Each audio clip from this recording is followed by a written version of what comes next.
Welcome back to 1, 2, 5 review.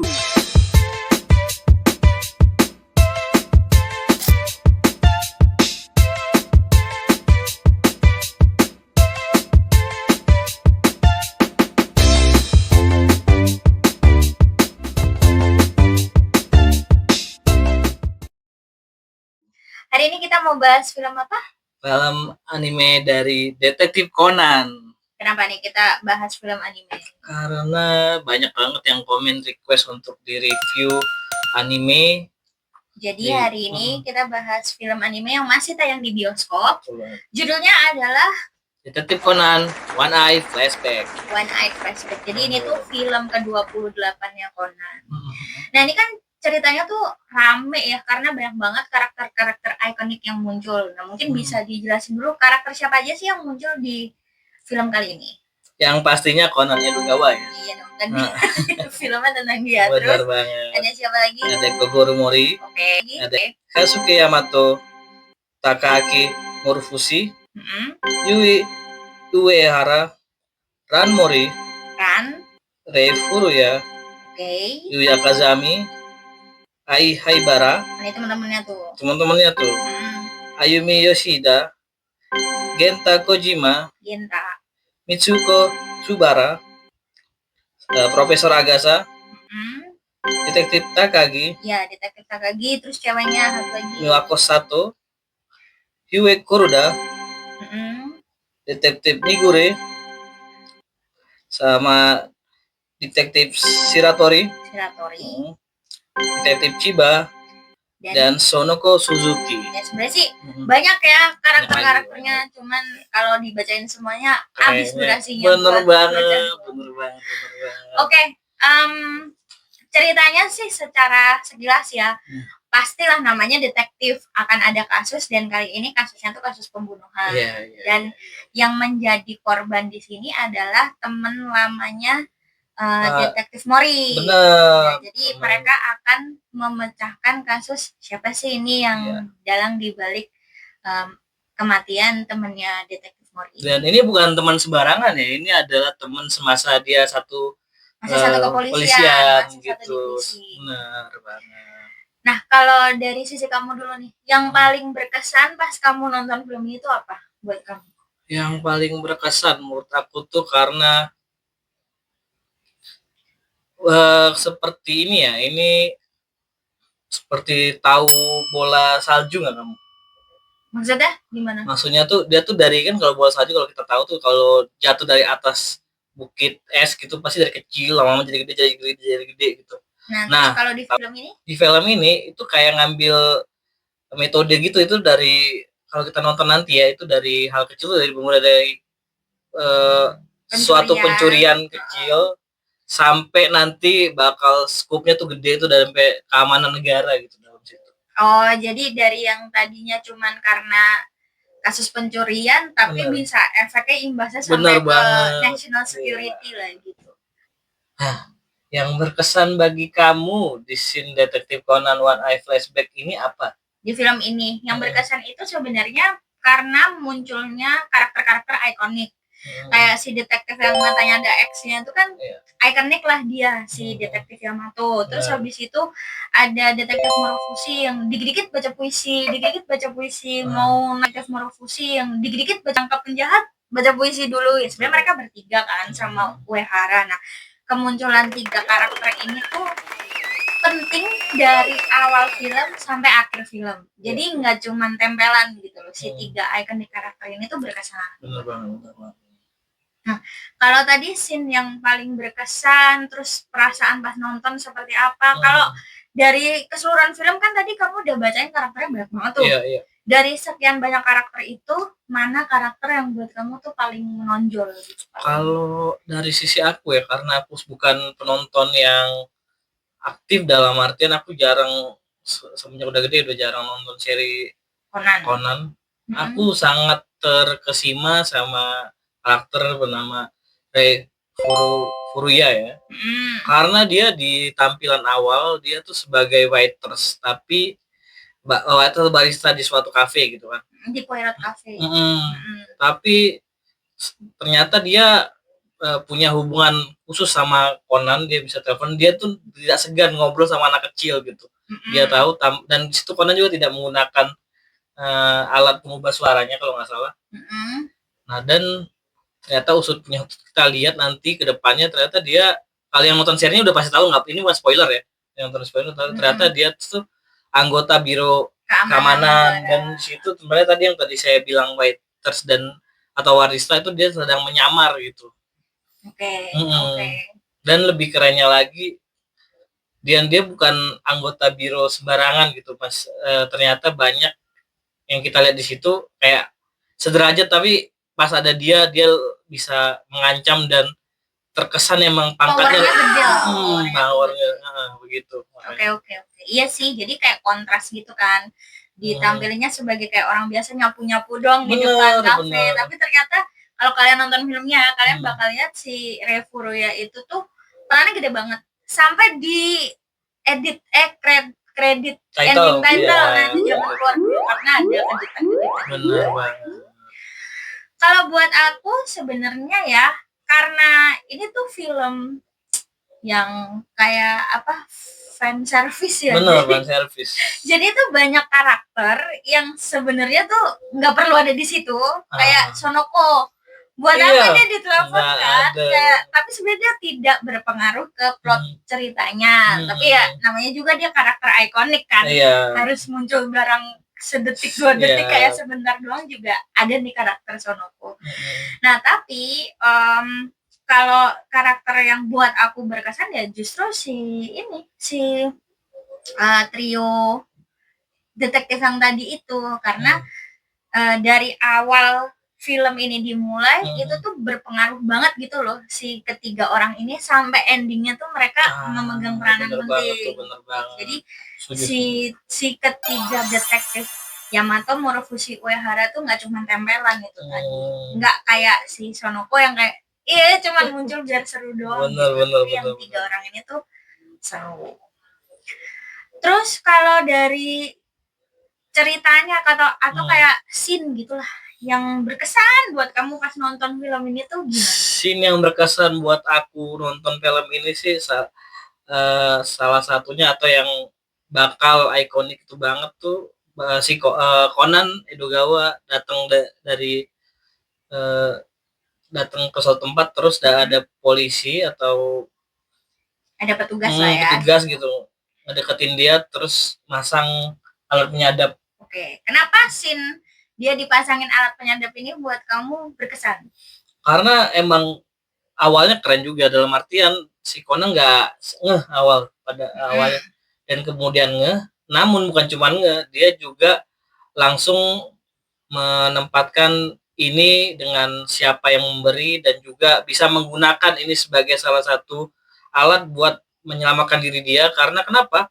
Karena kalau pasang alat penyadap berarti ada orang lain mendengarkan di sisi lain, dan dalam keadaan apapun Conan dia bisa minta tolong atau enggak ngontak si orang yang dengerin betul. Itu yang jadi I see. Jadi dia kayak malah manfaatin orang bener banget. Nyadap dia deh kalau aku lihat tuh malah. Iya, itu kerennya si Conan. Gitu. Kalau Putri sendiri, scene yang paling ikonik menurut Putri? Kan tadi kita udah bilang ya ke pemirsa bahwa di kasus ini tuh mereka akan memecahkan kematian temennya detektif Mori. Nah, buat aku justru karakter temennya detektif Mori ini tuh berkesan, padahal dia cuma di depan doang kan. Iya, benar. Kenapa dia berkesan? Karena si temannya detektif Mori ini namanya Sametani. Nanti kalian lihatlah. Dia itu ketika berbicara sama Mori di awal ngontak Mori itu dia tuh nggak nyombong gitu loh. Dia bisa memposisikan diri kayak ngobrol ke sesama polisi yang dulu sempat satu divisi. Jadi kayak di awal-awal tuh terasa pernah jadi orang normal juga yang berkualitas, jadi polisi yang nangkap penjahat. Itu tuh diperkuat dengan si karakter temennya si Sametani ini.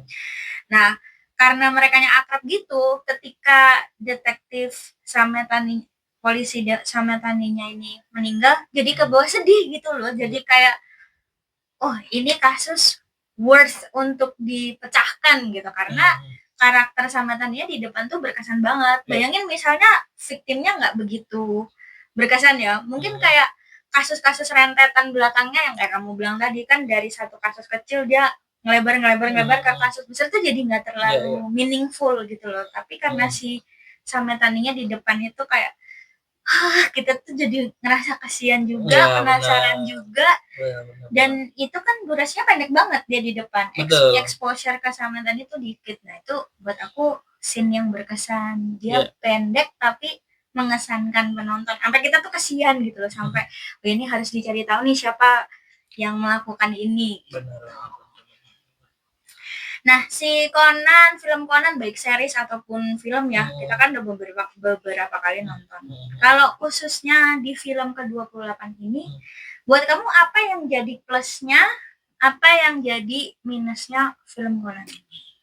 Jujur kalau aku kan nggak terlalu ngikutin ya buat movie-nya. Tapi kalau aku ngikutin dulu series dan sekarang nonton movie-nya, ini lebih terkesan lebih agak ngejelimet gitu, dalam artian ini film positif atau negatif nih? Positif dong. Jadi dulu kan terlalu simpel gitu, kayak kita ada scene cuman pembunuhan satu tempat, di ending dan penutupan konklusinya itu di situ juga gitu. Cuman tinggal memilih siapa yang membunuh gitu dong. Sama mau memperlihatkan trik pembunuhannya.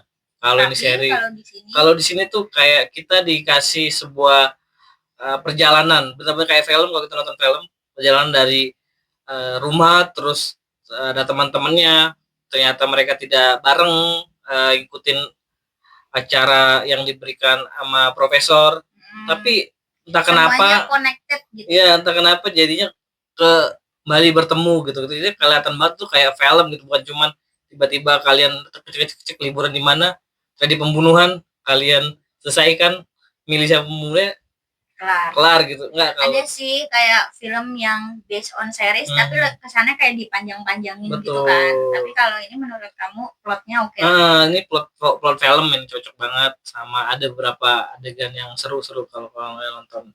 Dan ini kayaknya emang kalau buat anak kecil ya nontonnya agak ngejelimet, karena ya itu yang aku bilang dari awal tadi, bola salju gitu. Jadi dari hal kecil jadi gede. Mungkin nggak cocok untuk konteks anak-anak ya.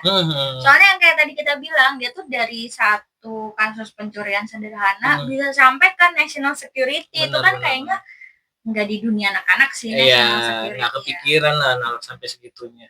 Jadi dia mungkin bukan untuk anak-anak. Ya itu minusnya. Ini bukan buat anak-anak. Mungkin remaja lah yang mungkin udah mulai cari-cari tahu, benar.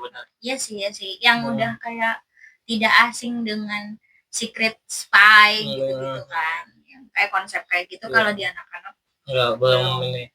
Kalau di Putri sendiri plus minus dari Detektif Conan film yang ke-28 ini, benar apa? Ada satu hal yang kayaknya buat aku tuh poin plus banget. Selama nonton, dia kan banyak ngambil setting di Nobeyama Radio Observatory. Nah, di animenya itu, di filmnya itu tuh berasa real gitu loh. Iya banget. Kayak berapa kali pas kita nonton bioskop tuh aku nanya ke kamu kan, kayak ini dia 3D atau 2D sih, karena pas lagi ke karakternya Conannya gitu-gitu itu kelihatan 2D. Tapi pas lagi di settingnya itu lebih ke 3D deh, dan sangat-sangat menyerupai real. Jadi wow, kelasnya tuh udah di situ gitu loh. Kayak perpaduan kartun atau animasi yang 2D ternyata benar-benar udah melebur ya, udah kayak 3D settingnya udah 3D tuh berkesan banget. Kalau minusnya ya namanya juga ini filmnya Conan ya, judulnya kan Detektif Conan. Jadi aku ngerasa kayak apa-apa, kenapa tuh harus diselesaikan dan ide-idenya tuh harus dari Conan gitu loh kan. Padahal kan dia dikelilingi dengan detektif-detektif yang pintar-pintar juga kan, kayak yang tadi Detektif Yamato, Morofushi, Uehara, atau bahkan kayak Inspektur dan lain-lain itu kan mereka bisa di posisi itu pinter dong. Kok cuman Conan yang kepikiran gitu loh. Kadang-kadang tuh kalau pas nonton di endingnya fan service lagi-lagi. Kayak namanya juga filmnya Conan, maka endingnya sangat dominan Conan gitu. Itu sih yang kayak Oke. Kalau gitu dari si Putri sendiri, skor untuk review film Detektif Conan One Eye Flashback ini berapa? Pengalamannya tetap menyenangkan, nonton di bioskop seru karena audionya oke banget, jadi lebih tegang gitu. Buat aku nilainya adalah 3,5. 3,5 sih dia. Cukup ini ya, oke lah, lumayan ya. Kalau kamu? Kalau aku sih di 3,5 juga. Sama dong. Oke, ada alasan khusus nggak? Alasan khususnya nggak ada sih, cuman karena udah lama aja nggak nonton Conan lagi, terus nonton agak wah gitu. Wah, positif nih berarti. Positif. Okay. Wah, kenapa cuma 3,5, bukan mungkin pengen 4 karena aku bukan fans kali ya, jadi mungkin kalau fans lebih banyak tahu bisa benar itu yang saya kayak ini siapa sebenarnya gitu, tapi dalam segi lebih gedenya ceritanya ya bagus. Oke. 3,5. Tapi aku sih yang berkesan gini sih, jadi tuh kita tuh kalau nonton film detektif suka kayak taruhan dulu siapa nih yang jahat. Di film ini nggak ketebak. Jadi emang harus ditonton di bioskop. Iya. Oke, dari kita itu dulu. Buruan nonton Conan One Eye Flashback di bioskop yang masih tayang. Ini episode kita berakhir sampai di sini. Nanti kita ketemu lagi di pembahasan film-film selanjutnya. Dadah. Terima kasih.